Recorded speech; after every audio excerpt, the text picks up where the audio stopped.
Hablando con científicos. Un programa de cienciaes.com para divulgar los avances de la ciencia contados por sus protagonistas. Con Ángel Rodríguez Lozano. Hoy os invitamos a escuchar la sequía y la expansión islámica en la península ibérica. Hablamos con John Camuera.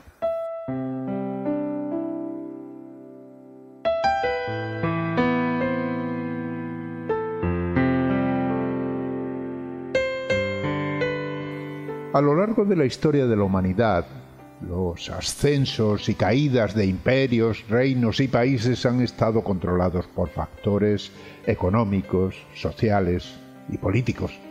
Pero no solamente por ellos. Algunos lo han estado por cambios del clima que afectaron profundamente a las sociedades humanas. Un artículo recientemente publicado por nuestro invitado en Hablando con Científicos nos hace pensar en cómo esos factores climáticos pudieron influir en uno de los acontecimientos históricos más notables de la península ibérica.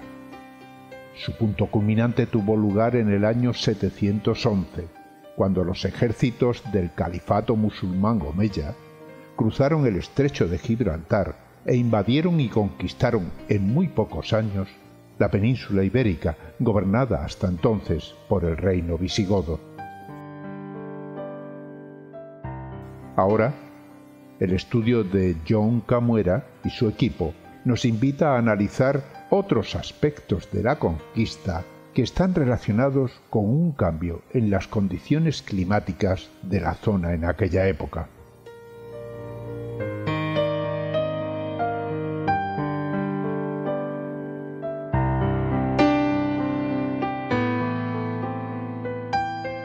Hoy hablamos con John Camuera Vidaurreta. Es investigador en el Instituto Andaluz de Ciencias de la Tierra del Consejo Superior de Investigaciones Científicas, el CSIC, y en la Universidad de Granada. Lo hemos llamado porque acaba de publicar un artículo muy interesante en el que se conecta, digamos, una crisis climática con una crisis histórica. Estoy traduciendo el artículo que han publicado en Nature Communications. La sequía como posible contribuyente a la crisis del reino visigodo y la expansión islámica en la península ibérica. Bueno, no nos vamos a centrar solo en eso, pero sí iremos conectando esas cosas. Bueno, ante todo un saludo. Muchísimas gracias, John, por participar en Hablando con Científicos. Hola, buenos días, Ángel. Un placer para mí también. Bueno, hablamos de crisis climáticas, pero tú llevas estudiando pues la evolución del clima, digamos, durante mucho más tiempo. O sea que yo creo que quizás vamos poco a poco, vamos de más antiguo a más moderno, porque incluso tú has hecho la tesis en esas cosas, tengo entendido. Así que vamos a hablar de crisis climáticas y cómo ha afectado, por ejemplo, a la vegetación, a la vida de las criaturas. Y estamos centrándonos, por supuesto, aquí en la península ibérica, o sea, en el oeste de Europa, para aquellos que nos escuchan desde más allá, ¿no?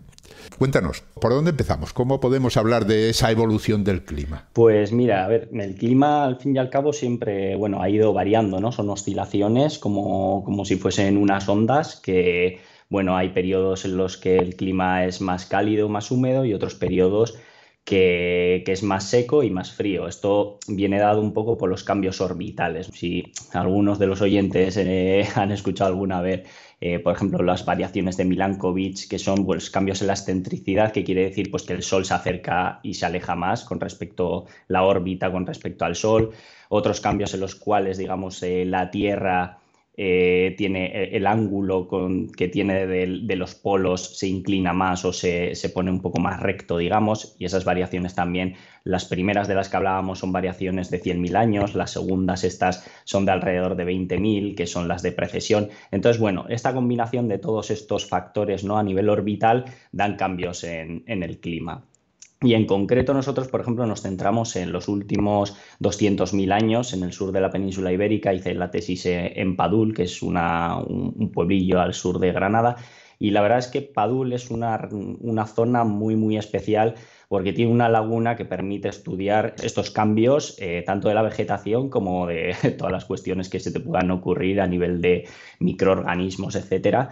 De estos últimos, como decía, de estos últimos 200.000 años y de forma continua, que es lo interesante, ¿no? Nosotros ya he escuchado alguna, que soy oyente también del podcast, una entrevista que hiciste a un compañero, por ejemplo, a José Antonio López Sáez, también, que es palinólogo también. Y nosotros lo que cogemos es, como él decía, ¿no? Unos churros, como una especie de núcleos de sedimento en el que metemos, imaginemos un tubo, y obtenemos ese sedimento de forma continua. Metemos un tubo, luego una vez en el propio agujero volvemos a introducir el tubo para continuar hacia abajo y lo que obtuvimos fueron alrededor de 43 metros de sedimento continuo. 43 metros que se han ido acumulando a lo largo de ¿cuántos años? ¿De 200.000? Efectivamente. ¿Eso todo en el mismo lugar? En el mismo sitio, Ajá. sí. Lo curioso de Padul es que, como está asociada a una región tectónica, esta cuenca, digamos, se va hundiendo. Entonces, ¿qué pasa? Que a medida que se va hundiendo, también permite que el sedimento se vaya acumulando. Entonces, se hunde, pero el sedimento de arriba se acumula, ¿no? Entonces, es como si... no sé si alguien nos lo podemos imaginar, que se va hundiendo el terreno, entonces, pues para compensar ese hundimiento vamos teniendo sedimentación, que suele ser la sedimentación, tanto lo que viene de Sierra Nevada como como sedimentos, como las plantas que mueren alrededor de la turbera y dan lugar a esa materia orgánica que se sedimenta, etcétera, ¿no? Ajá. O sea que eso es entonces una laguna. Sí, es una laguna, exactamente. Es una laguna y lleva 200.000 años ahí esa laguna. Lleva más. Hay algunos estudios que hablan de una sedimentación de más de 1 millón de años, de forma continua. O sea que imagínate, nosotros llegamos hasta 43 porque ya nos parecía bastante y porque no pudimos profundizar más, porque a partir de esos 43 metros ya la roca era muy dura y necesitábamos otro tipo de maquinaria que no pudimos utilizar. Pero bueno, nos parecía ya suficiente con los últimos 200.000 años para nuestro objetivo de estudio, digamos. Bien, tú has dicho que efectivamente llevamos una serie de programas, ya llevamos muchos programas en Hablando con Científicos, ¿no? Más de 400. Y claro, da para hablar de un tema varias veces, ¿no? Como bien decías, ha habido algunos en los que hemos hablado de estos cambios climáticos analizados a raíz del estudio de los sedimentos, ¿no? Pero estaban recogidos unos en lagunas del Reino Unido, se han recogido en el fondo del Atlántico otros, es decir, cada programa nos da una visión. En este caso estamos hablando del sur de la península ibérica. ¿Qué ha ocurrido durante esos 200.000 años? ¿Cómo ha sido la evolución? ¿Qué es lo que te dicen esos depósitos que habéis analizado? Pues mira, tenemos desde los 200.000, que es como el penúltimo glaciar, porque la última glaciación, digamos, llega hasta unos 11.000, o bueno, empieza la deglaciación hacia 15.000, pero lo que es el Holoceno actual, el interglaciar actual empieza en 11.500, 11.700. Si nos vamos hacia atrás, tendríamos la última glaciación. Y la última glaciación, pues como el nombre indica, es un periodo frío, también árido en el sur de la península ibérica. Luego nos podríamos seguir retrotrayendo hacia atrás, hasta los últimos entre 100.000, 120.000 años, donde tenemos el último interglacial, que es similar a los últimos 11.000 años actuales, ¿no? También de nuevo cálidos y húmedos. Y si vamos hacia atrás, desde esos 130.000 aproximadamente hasta los 200.000, volvemos a tener un periodo glaciar de nuevo, similar a la última glaciación de la que hablábamos, desde los 11.000, ¿no? Que estamos diciendo, hasta los 80, 90 aproximadamente. ¿Qué es lo que ocurre? Que durante las épocas glaciares principalmente tenemos una caída, por ejemplo, del bosque mediterráneo. El bosque mediterráneo desaparece, tiene unos porcentajes muy bajos debido a esas condiciones de aridez, de sequía y de baja precipitación. Mientras que en los periodos interglaciares lo que tenemos es una cobertura vegetal de árboles mucho más extensa y unas especies o géneros de plantas pues más relacionados o más relacionados con precipitaciones más altas. Por ejemplo, en el último interglacial del que hablamos, hace 110, 120.000 años, incluso las precipitaciones fueron más altas que en el inicio del interglacial actual hace 10.000, 9.000, 8.000 años. ¿Y eso por qué lo sabemos? Porque el polen que hemos hecho de ese último interglacial, por ejemplo en Padul, lo que observamos es ciertas especies que hoy en día ni siquiera aparecen, o si aparecen están refugiadas en zonas de precipitaciones muy altas. Es el ejemplo, por ejemplo, del Abies. El Abies es el abeto, el Abies pinsapo, hoy en día se encuentra refugiado en la zona de Grazalema, por ejemplo en la Sierra de las Nieves, en Cádiz y Málaga, que son sierras con unas precipitaciones muy altas. Es una anomalía esas sierras con respecto a lo que tiene alrededor de Andalucía, que Andalucía es una región relativamente, bueno, seca con respecto a lo que puede ser el norte, ¿no?, de la península ibérica, pero curiosamente esas sierras tienen unas precipitaciones muy altas porque viene todas las tormentas del Atlántico, ¿no? Y esa precipitación alta lo que da lugar es a una especie de refugio para las plantas que necesitan mucha agua o mucha humedad.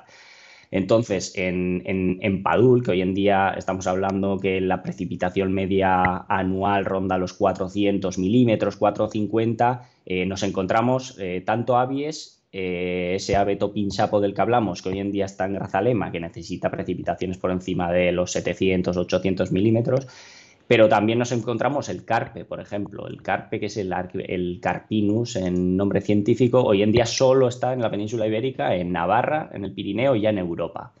Y el hecho de encontrárnoslo, por ejemplo, en Padul, en una región tan árida o semiárida, pues es indicativo de esas condiciones de precipitación tan altas con respecto a la actualidad y con respecto a los periodos glaciares que había en Padul, ya te digo, hace 110, 120.000 años.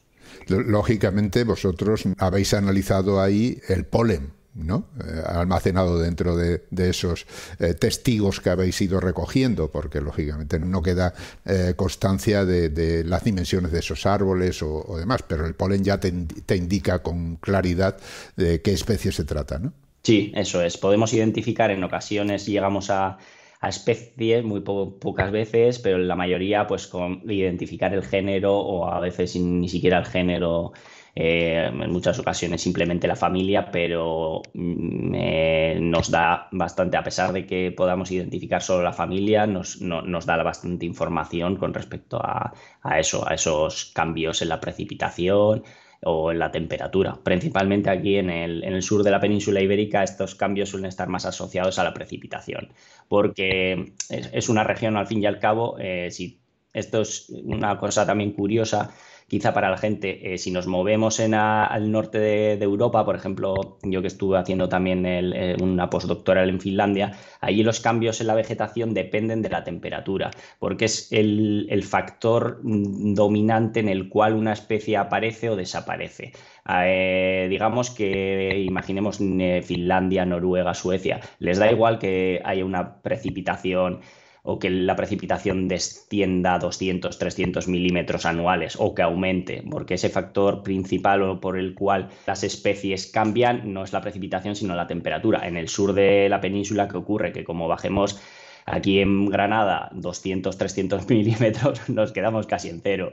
El factor dominante aquí es la precipitación, no es tanto la temperatura. Ajá. Y esa precipitación durante los periodos glaciares disminuye, o sea que realmente cuanto más frío, más seco. Sí, exacto. Disminuye, desaparece todo este bosque mediterráneo, pues como es el olivo, como es la encina, lo que vemos actualmente, aunque actualmente estamos ya estamos en un proceso de sequía, pero bueno, seguimos teniendo ese bosque mediterráneo con porcentajes bajitos, pero bueno, estamos hablando de que en la actualidad este porcentaje que nosotros vemos ronda el 10-20%, por ejemplo, de polen en los últimos miles de años. Por ejemplo, si nos vamos a los interglaciares, tenemos un bosque mediterráneo normalmente por encima del 60, 50, 60, 70%. Para ver un poco las cifras. Pero bueno, igualmente, como tú dices, durante esos periodos glaciares lo que tenemos es un clima frío, árido, y desaparece todo lo que es la masa forestal arbórea, digamos, ¿no? Pero no forzosamente tiene que ser debido a que, como es un periodo muy frío, nieve y se cubra todo de nieve, ¿no? Porque muchas veces tenemos esa imagen sí, de que parece ser que las glaciaciones nos cubren de nieve, estemos donde estemos, ya estemos en el Polo Norte o en el Ecuador. y no es así, ¿no? O sea, realmente, si la nieve se acumulará al norte y evidentemente bajará la línea, digamos, pero el sur de la península ibérica no está cubierto de nieve. Efectivamente. Yo creo que algunas películas igual de Hollywood y tal han hecho mucho mal a esto. Pero sí, no. Lo que tenemos es una masa arbórea menos densa y luego, por ejemplo, en Padul lo que ocurre también, como estamos en Sierra Nevada, esas plantas esas hierbas, por ejemplo, y sí, digamos, y arbustos que están más adaptados al frío y a la aridez, lo que ocurre es que descienden. En Sierra Nevada tenemos cinturones de vegetación. Si nos movemos a la zona superior de Sierra Nevada, desaparecen en la cobertera arbórea y tenemos hierbas más adaptadas al frío y a la aridez. ¿Qué ocurre? Que si tenemos una época glacial, que esos cinturones bajan. Por lo tanto, en las altitudes más bajas lo que tendríamos es la vegetación que tenemos actualmente arriba. ¿Sí? Entonces lo que tendríamos es, por ejemplo, un ejemplo claro es la artemisia, que hoy en día es un género de plantas, pero en concreto en Sierra Nevada está la Artemisia granatensis, que es una especie endémica. Esa especie endémica actualmente se mueve por encima de los 2000 metros de altitud. A medida que vienen épocas más frías y más áridas, esos cinturones de vegetación descienden y por lo tanto hay más presencia de esta planta que actualmente está por encima de los 2000 metros en altitudes más bajas como la de Padul.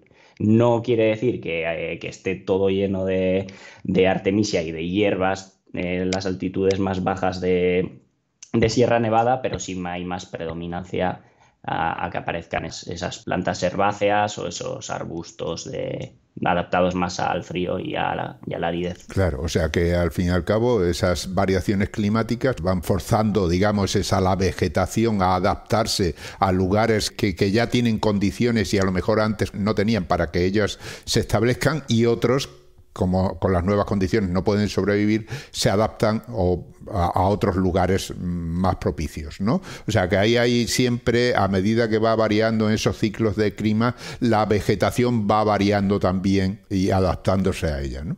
Eso lo habéis ido comprobando ahí en esos 200.000 años de sedimentos que habéis visto ahí. Exactamente. Puedes ver cómo hay una variación, por ejemplo, tanto altitudinal, que es lo que estamos hablando ahora, como también en latitud. Lo que hablábamos, por ejemplo, anteriormente del carpe o del abeto, actualmente no aparece en el sur. ¿Eso qué quiere decir? Que ese carpe se ha ido moviendo a latitudes más altas. ¿Por qué? Pues para encontrar unas condiciones de precipitación más altas en las cuales puedan sobrevivir. Y en el caso del abeto, pues se ha refugiado el Abies pinsapo que es una de las principales características de los parques nacionales de Grazalema y el actualmente nombrado Parque Nacional de Sierra de las Nieves. Y uno de los principales atractivos es esa presencia del Abies pinsapo, que es rara en la península ibérica. Y ahí lo que podemos ver es pues ese Abies cómo se ha desplazado hacia esa región, pues para, efectivamente, como tú decías, pues para intentar sobrevivir o adaptarse, claro. Bien, en esos 200.000 años tú has hablado de periodos interglaciares. Estamos en uno, hubo otro. ¿Qué diferencias habéis encontrado entre un periodo interglaciar y otro? ¿Hay grandes diferencias o no? Pues, por ejemplo, las principales son esos cambios de algunas especies concretas, como hablábamos del Abies o del carpe. Luego, realmente nosotros, o sea, sí que hay estudios que hablan de unas temperaturas y unas precipitaciones mucho mayores. Mucho mayores en el anterior. Sí, en el anterior. Bueno, mucho mayores, algo superiores, no tampoco el doble de precipitación, pero sí mayores. Para centrarnos, ¿de qué espacio de tiempo hablamos? Pues el interglacial, en lo que nombramos el MIS, el 5E, que es como el momento más fuerte, digamos, de ese interglacial o más característico, pues ronda entre los 125, 127 hasta los 115 a 1000 años aproximadamente. Luego tenemos algunos, lo que llamamos estadios, que es que no todo es continuo, sino que luego durante ese interglacial, ¿no?, desciende un poco, hay como una fase un poco más fría, luego vuelve a haber otra fase un poco de nuevo cálida y húmeda, etcétera, ¿no? Pero bueno, que el periodo duró unos 10.000 años, ¿no? Tuvo una duración de unos 10.000 años. Sí, que comparado con este, digamos, aquel fue, entre comillas, más húmedo. Sí, eso es. Fue más húmedo y como decíamos, pues nos encontramos especies mucho más pues bueno, adaptadas a precipitaciones más altas, sí. El problema nuestro también es que, claro, cuando hacemos el polen no podemos saber en qué precipitaciones exactas cuantitativas nos estamos moviendo. Vemos que aumenta una especie, que disminuye otra. Pero para hacer un estudio cuantitativo de valores de precipitación hay que hacer primero usar el polen o hacer el análisis de polen y luego un estudio adicional para obtener unas precipitaciones cuantitativas o de precipitación o de temperatura que se pueden hacer, que nosotros de hecho, te puedo adelantar si quieres, tenemos un estudio pendiente en el que hemos hecho, basándonos en 3 registros, tanto del de Padul del que estamos hablando, como otros 2 registros del mar de Alborán, también polínicos, hemos hecho la reconstrucción cuantitativa de precipitación de los últimos 70.000 años. Nos hemos centrado más en un periodo más cortito, pero para ver esa evolución de los últimos 70.000 años desde esa glaciación, ¿no? Hasta la entrada del interglacial, pues de los 70.000 años hasta los últimos 11.500, 11.700, que estaríamos en esa glaciación, incluyendo la deglaciación, que sería pues de entre 15.000 y los 11.700, y luego ya entraríamos en el interglacial. Y ahí sí que tenemos algunos resultados que todavía, como te digo, no están publicados, pero tenemos cambios en la precipitación de forma cuantitativa. Supongo que ya más adelante, cuando los publiquéis, nos podrás contar esos resultados. Sí, se puede contar. Por ejemplo, en las precipitaciones lo que nos interesaba era ver los eventos, los que se llaman los eventos Heinrich. ¿Eso qué es? Son unos eventos muy fríos y áridos. Lo que ocurre es que durante estos periodos la circulación del Atlántico Norte se paraliza.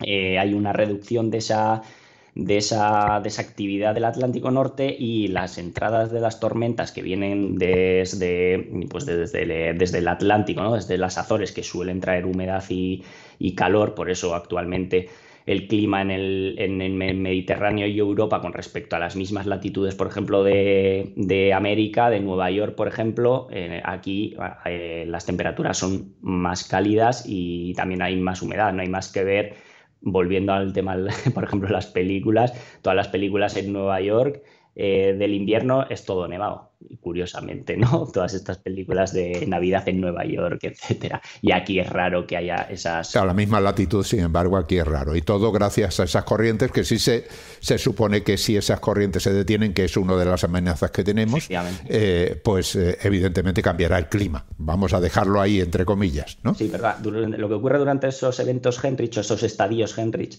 que suelen rondar, depende, ¿no? Hay el estadio Heinrich 1, por ejemplo, que es alrededor de hace 17.000 años, el 2 alrededor de hace 25.000, el 3 hace 30.000, etcétera. Lo que ocurre es que hay una reducción de esa circulación, ¿no? Del Atlántico Norte. Entonces esas entradas de tormentas húmedas y más cálidas se detiene. ¿Qué pasa? Que entonces tenemos un clima muy frío y bastante muy árido y frío. En concreto, al realizar esas reconstrucciones cuantitativas basándonos en los registros de polen, lo que hemos visto es que durante esos eventos, depende, porque no son todos los eventos, todos esos estadios iguales, pero las precipitaciones descienden hasta alrededor de los 250, 300 y hasta 350 milímetros anuales. Entre los 250 y 350. Eso para hacernos una idea, ¿qué significa comparado, por ejemplo, con el momento actual? Pues el momento actual, por ejemplo, en Paduli hemos obtenido unos valores medios para nuestra zona de estudio, rondamos los 440 milímetros, 450 milímetros anuales. Por lo tanto, estamos hablando de un descenso entre 100 y 200 milímetros anuales, que es bastante. Es alrededor de entre el 20 y el 40% de precipitación. Eso durante esos periodos que llamas de Heinrich. Sí, eso es. Y eso estamos hablando, porque has dicho hace 12.000, 25.000, 30.000, estamos hablando del periodo glacial. Sí, exactamente. La última glaciación. O sea que dentro de la glaciación hay todavía periodos, digamos, más fríos. Exactamente. Al igual que durante los interglaciares, como hablábamos antes, que estábamos hablando de esos 10.000 años de interglacial, ¿no? Aproximadamente hace 120.000, 125.000 años. Después también continúa ese interglacial, pero de una forma no continua, ¿no? Que desciende un poco también las temperaturas, luego vuelven a aumentar. Entonces, todo de esa forma también las épocas glaciares no son continuas, no son homogéneas, también tienen sus descensos y sus aumentos en la temperatura y en la precipitación y por lo tanto también en la vegetación, claro. De 12.000 años para acá no ha ocurrido ningún evento de estos.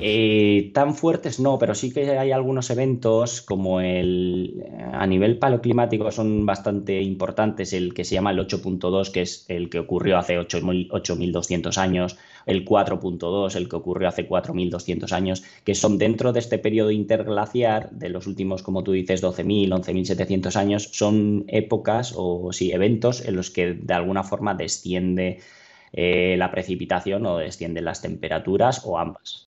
Muy bien, John. Vamos a tomarnos un pequeño descanso y continuamos enseguida.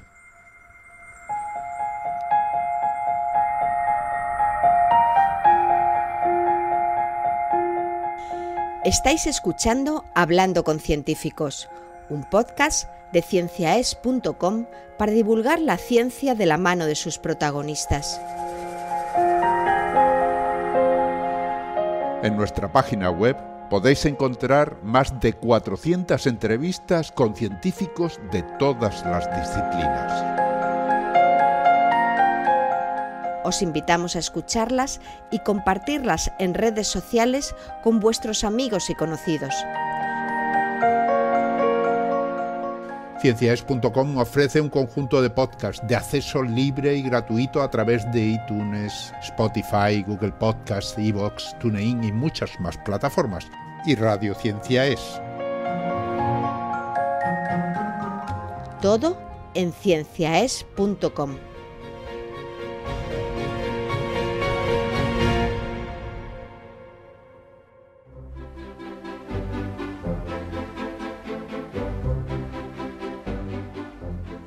Continuamos hablando con John Camuera. Es investigador del Instituto Andaluz de Ciencias de la Tierra, del Consejo Superior de Investigaciones Científicas y de la Universidad de Granada.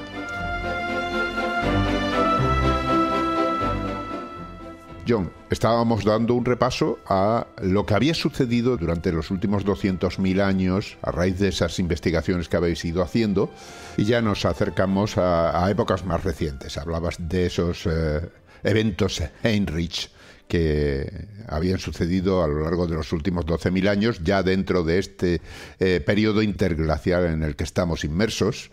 Unos eventos durante los cuales, lógicamente, no solo había especies que se tenían que adaptar a las condiciones nuevas, ya sea de sequía o de condiciones de temperatura, sino que además hay otras especies que realmente habrán desaparecido para siempre, ¿no? Un claro ejemplo de las que no volverán, por ejemplo, hablando del carpe del que hablábamos antes, que el sur de la península aparece hace 120.000 años, ese desapareció y aquí no ha vuelto, se ha quedado en el norte de la península. Y el abies, el abeto, en Padul desaparece alrededor de los 40 y pico mil años, prácticamente un poquito antes, o no sabemos porque a veces te encuentras un grano de polen, entonces es difícil identificar si realmente desapareció hace 40 o 42.000 años, que es lo que vemos en Padul, ese abies pinsapo, el que hablábamos antes, que ahora se encuentra un poco refugiado en la zona de Grazalema, en la Sierra de las Nieves. Al encontrarnos poquitos granos, no sabemos si es que luego no lo hemos encontrado o es que realmente desapareció en esa época, pero puede ser, porque ese evento, por ejemplo, volviendo a lo de los Heinrich, hace 40.000 años hay el evento Heinrich 4 que se llama, o el estadio Heinrich 4, y ese fue un periodo especialmente frío y especialmente árido, sí.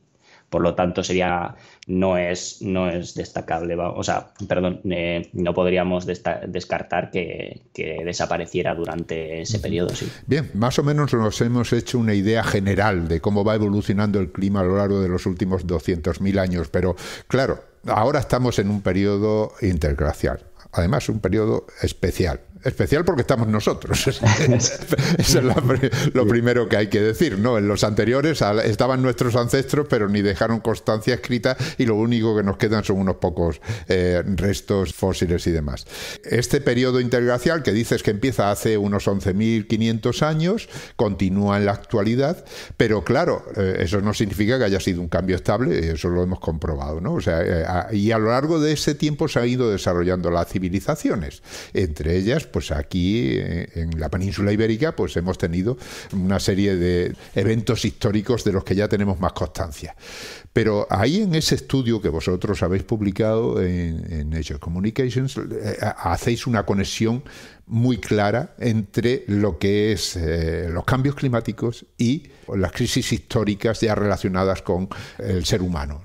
Y creo que eso es importante porque estamos ahora ante un eventual cambio climático y también eso puede traer sus crisis. Así que viene bien mirar eso al pasado, ¿no? Sí. Si quieres, te cuento un poco la historia de cómo salió la idea de hacer este artículo.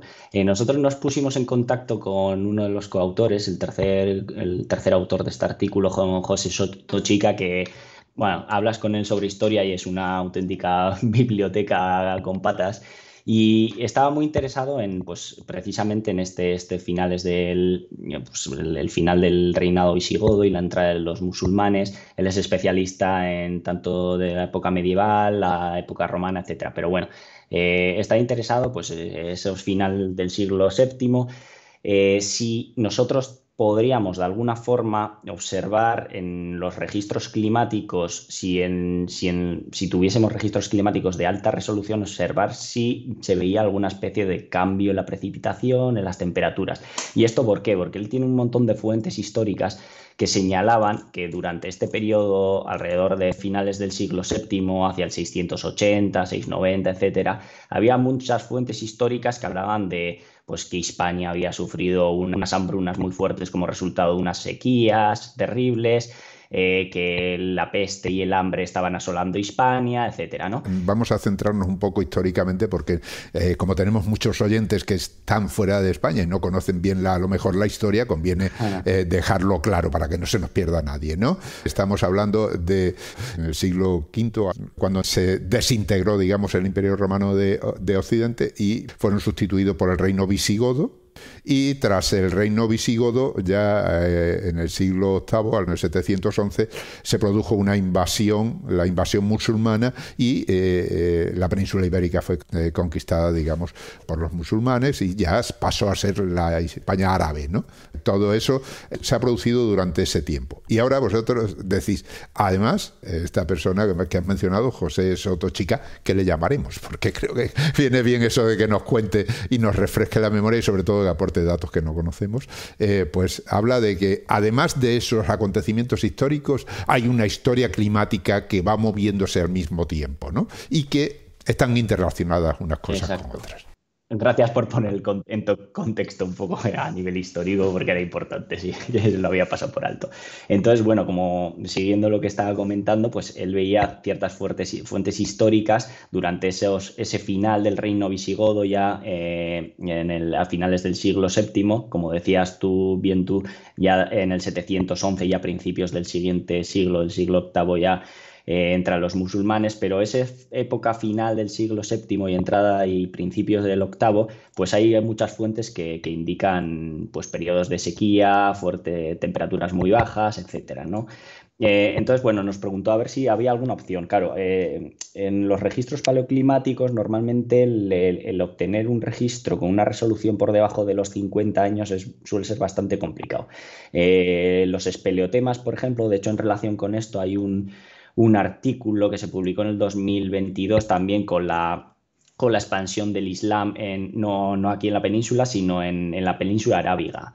Lo que hoy es Yemen y el sur de Arabia Saudí, ¿no? Sí, exacto, en el sur de Arabia Saudí. Y ellos hablan de esa expansión del Islam en la península arábiga también relacionada con algunos eventos de sequía en el siglo VI. ¿Y por qué? ¿Y qué utilizaron? Utilizaron espeleotemas. Es que los espeleotemas, las estalagmitas de las cuevas, ¿no? Si hemos entrado alguna vez en una cueva, vemos esas estalactitas que crecen de arriba abajo, o las estalagmitas que crecen de abajo arriba, ¿no? Permiten hacer un estudio paleoclimático de muy alta resolución. Pues tener, digamos, cuando hablamos de muy alta resolución, es tener muestras cada muy poquito tiempo. Sí, porque esas, recuerdo de alguna otra conversación, esas estalactitas van creciendo, o sea, van formando capas de carbonato cálcico que dependen del comportamiento hidrológico anual, ¿no?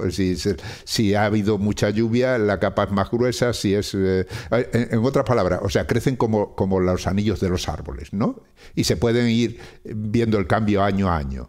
Exacto. Se puede ver tanto a nivel de los cristales, como son los cristales, pero luego, no sé si igual entramos luego en este tema, se puede también identificar isotópicamente los isótopos de carbono y de oxígeno de los espeleotemas y tratar o obtener cambios tanto a nivel de precipitación, de la cobertera, por ejemplo, vegetal que tienes encima de la cueva y, bueno, de temperatura, etcétera, ¿no? O sea, puedes obtener una señal del clima muy interesante. Porque en los sedimentos que mencionabas al principio, que se recogen del fondo de ese lago, no se llega a tener tanta precisión, ¿no?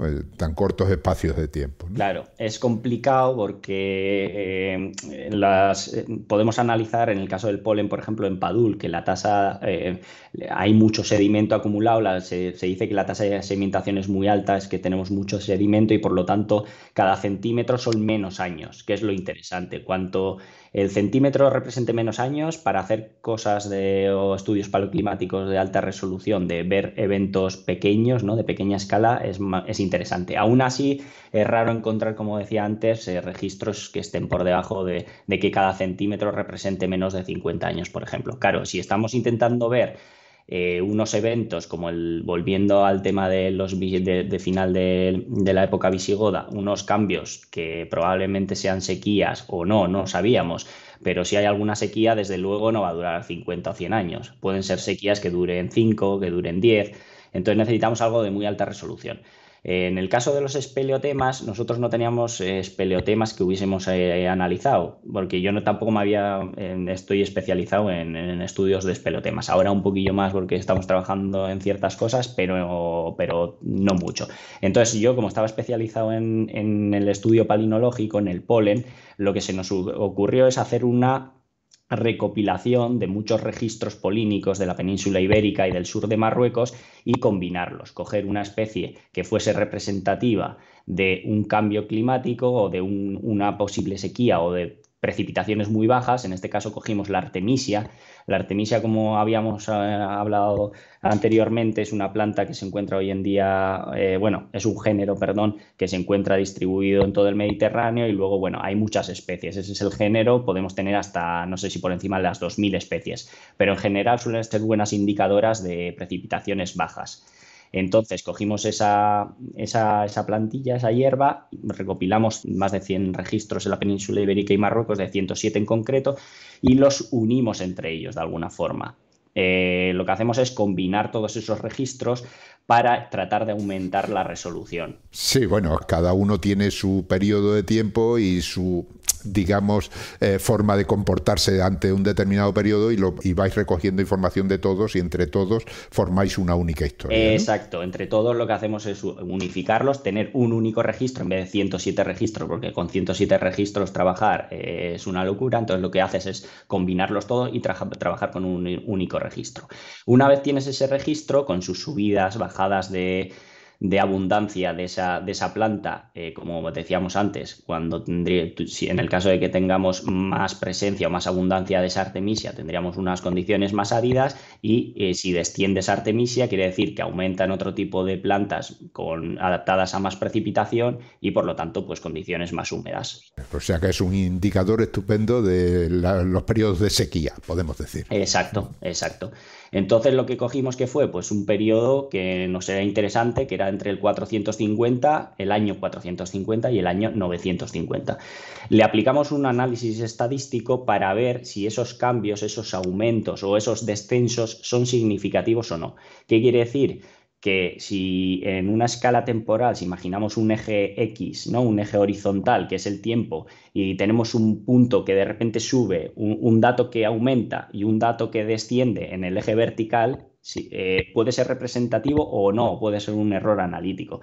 En cambio, si imaginamos que en ese eje vertical tenemos, en vez de un punto que sube, tenemos 7, 10, 20 puntos que suben, eso ya no es un error analítico, eso es que ahí está ocurriendo algo, ¿no?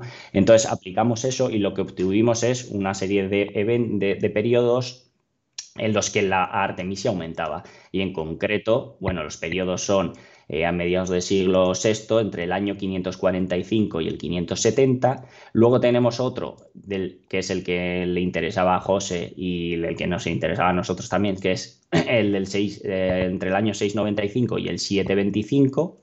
Y luego otros dos ya posteriores que, bueno, que también son interesantes, pero que es el de 755, 770 y luego ya en el siglo X, entre el año 900 y el 935. Entonces, volviendo un poco al interesante, yo creo que es el del finales del reinado visigodo quizás, pues veíamos como entre el 695 y el 725 teníamos un aumento de esa artemisia que, combinado con otros datos de espeleotemas, por ejemplo, del norte de la península y de Marruecos, veíamos pues que ahí estaba ocurriendo algo. Y eso, junto con las fuentes históricas, pues no daba lugar a dudas de que ahí estaba ocurriendo algo. A eso me refería, claro. Esto dice que ahí entre 695 y 725, y recordemos que esa invasión de la península ibérica por parte del Islam fue en el 711, o sea, a mitad de camino justo de ese periodo, ahí ya habéis detectado que hubo una sequía, un periodo árido mayor, que obviamente influyó en la población que había en la península ibérica en aquellos momentos y influyó, entiendo, negativamente, lógicamente, peores cosechas,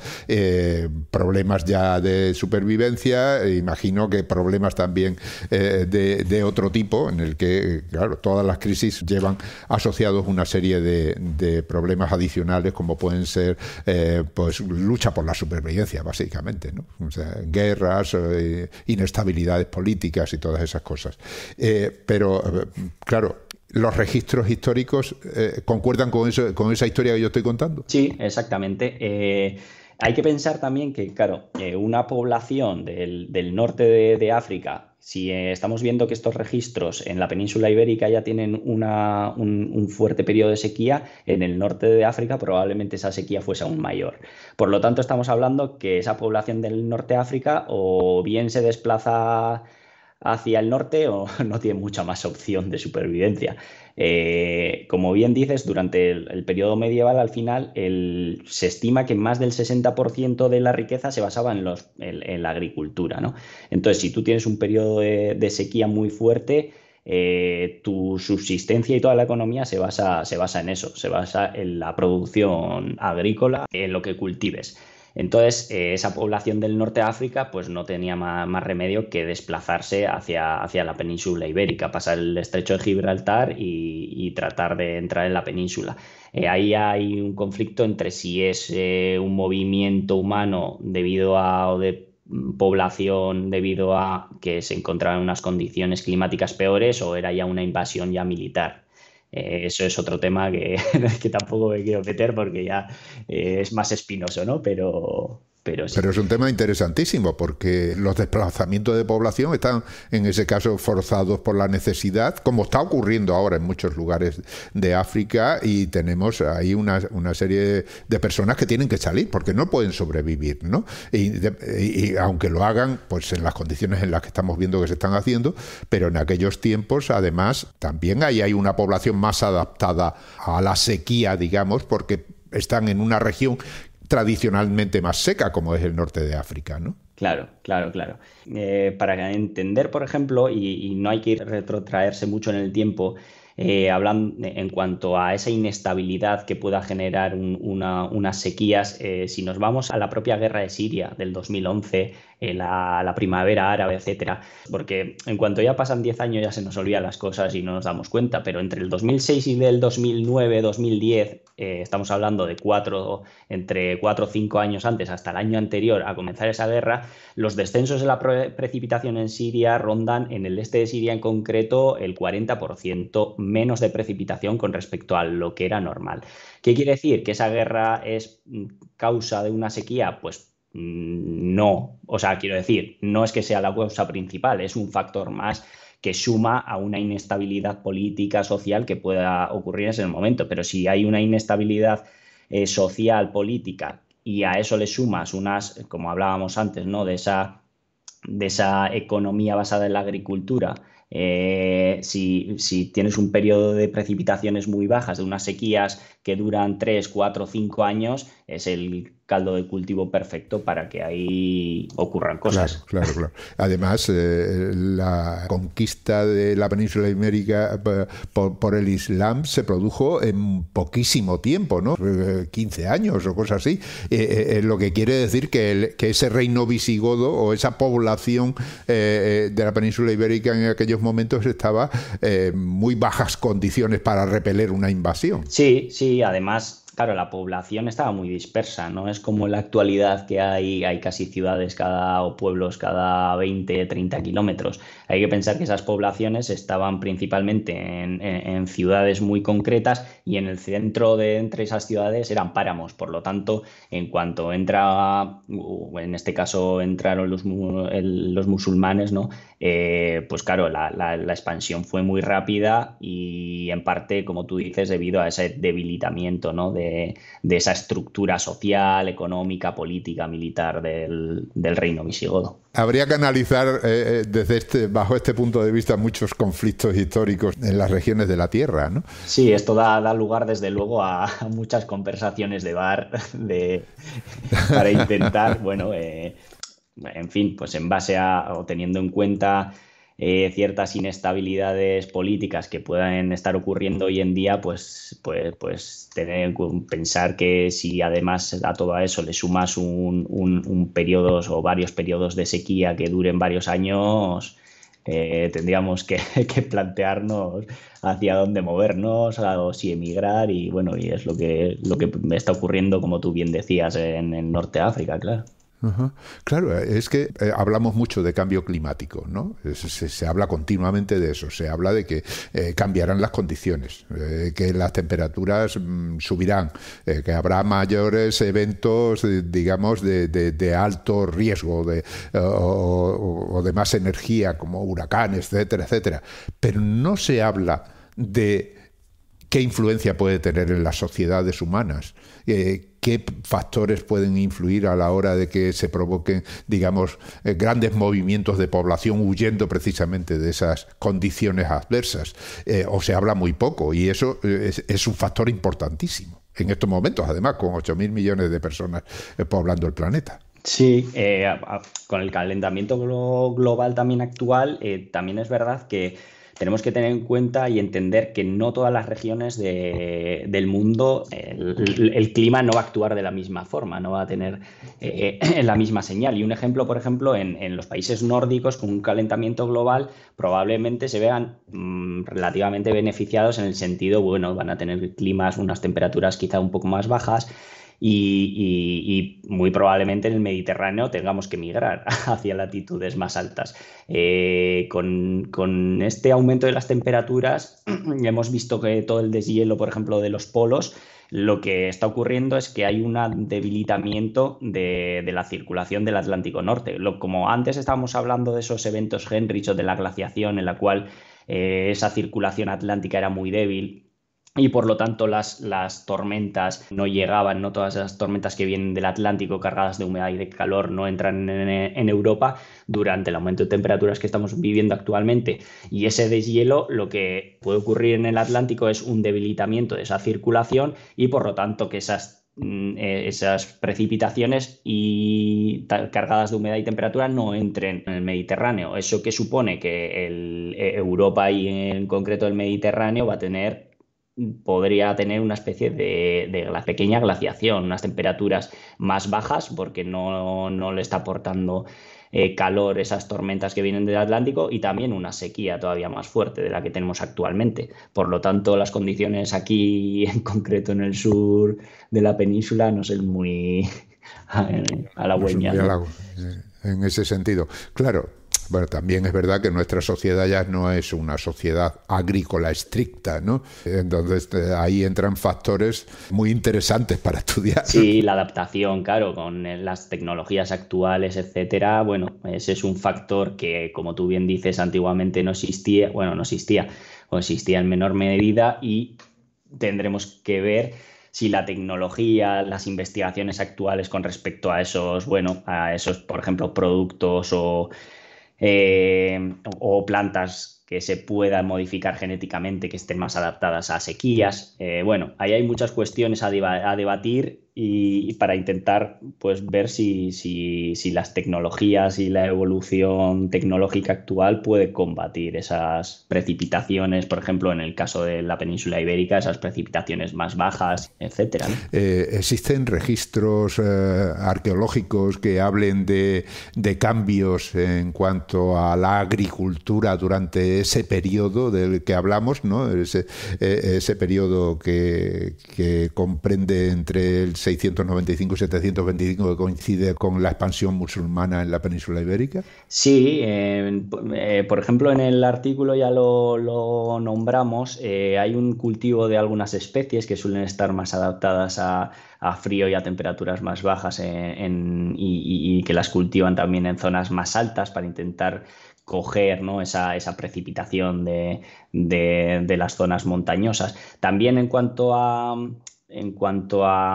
construcciones, por ejemplo, ¿no? En Sierra Nevada están las acequias llamadas acequias de careo, que lo que intentan es realizar, se cree que también vienen de época romana, pero parece que ya a mediados del siglo VII también los visigodos las recuperan de alguna forma, que son unas acequias que las hacen como digamos, perpendiculares, ¿no?, a la pendiente, y por lo tanto lo que tratan de hacer es que ese agua no se filtre muy rápido al acuífero, se mantenga más en superficie y que ese agua, pues bueno, esté disponible pues para cultivar, para beber, etcétera, ¿no? Y eso puede ser una señal bueno, de un momento de sequía en el cual necesitaban que el agua, pues bueno, el poco agua que lloviera no se filtrara muy rápido en la roca. Y alguna reorganización también de sistemas agrícolas también parece que no es mi especialidad, pero sí que hay estudios que hablan de alguna reorganización en el sistema de agricultura, sí, durante finales del siglo VII también. Bien, creo que hay mucho que hablar entonces a lo largo de ese periodo, ¿no? Sobre todo de acontecimientos humanos, ¿no? Acontecimientos históricos y comportamientos.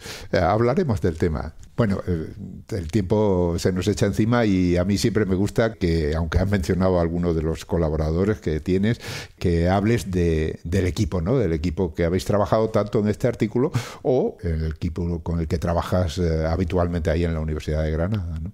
Háblame de ellos.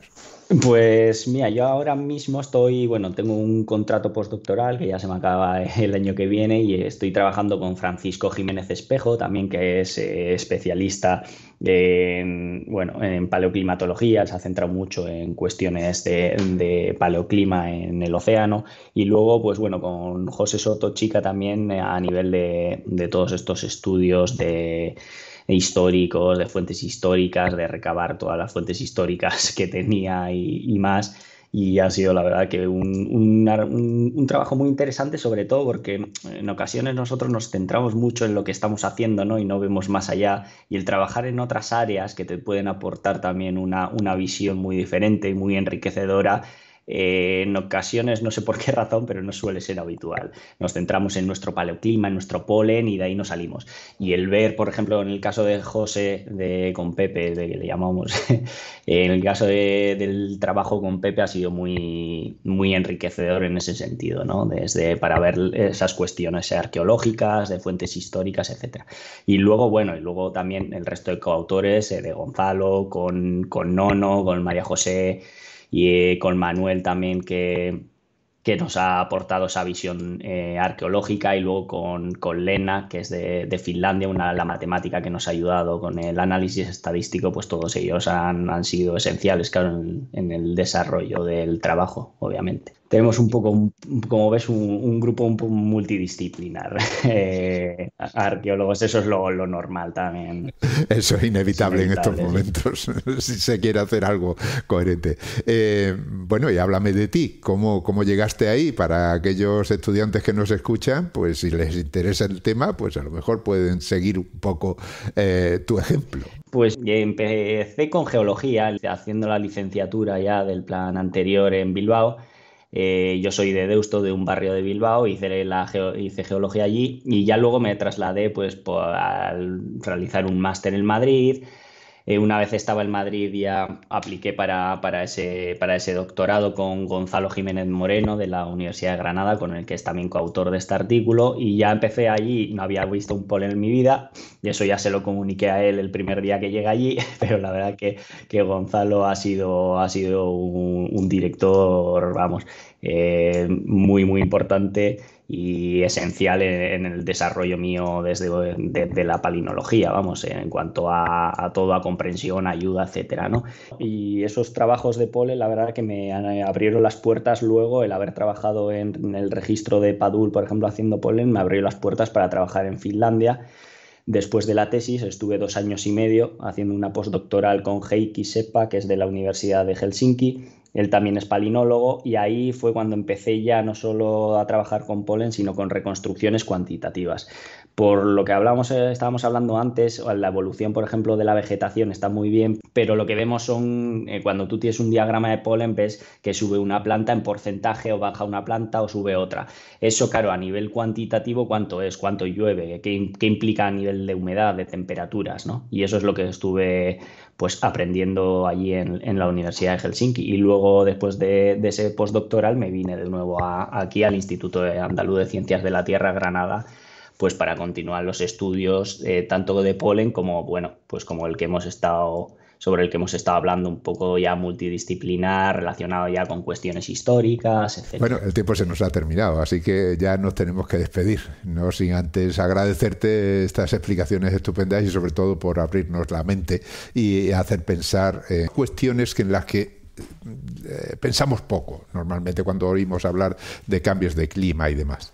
Así que muchísimas gracias, John, por estas explicaciones, y esperemos que más adelante, cuando publiques esos estudios que estás haciendo, pues vuelvas a hablar con nosotros. Perfecto, pues muchas gracias a ti, Ángel, y te felicito por este podcast.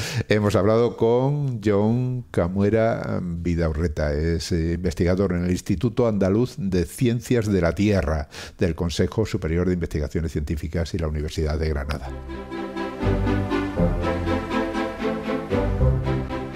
Y como siempre, antes de despedirnos, tengo que recordaros que Hablando con Científicos y el resto de los podcasts de cienciaes.com son posibles gracias a vuestras donaciones. Es nuestra única fuente de ingresos. Así que, si escuchas nuestros programas, si te gustan y todavía no te has unido al grupo de mecenas, ánimo, únete. Visita cienciaes.com, pulsa el botón de donar y elige cualquiera de las opciones que ahí se ofrecen. Gracias por escucharnos y por compartir con nosotros la ilusión por la ciencia.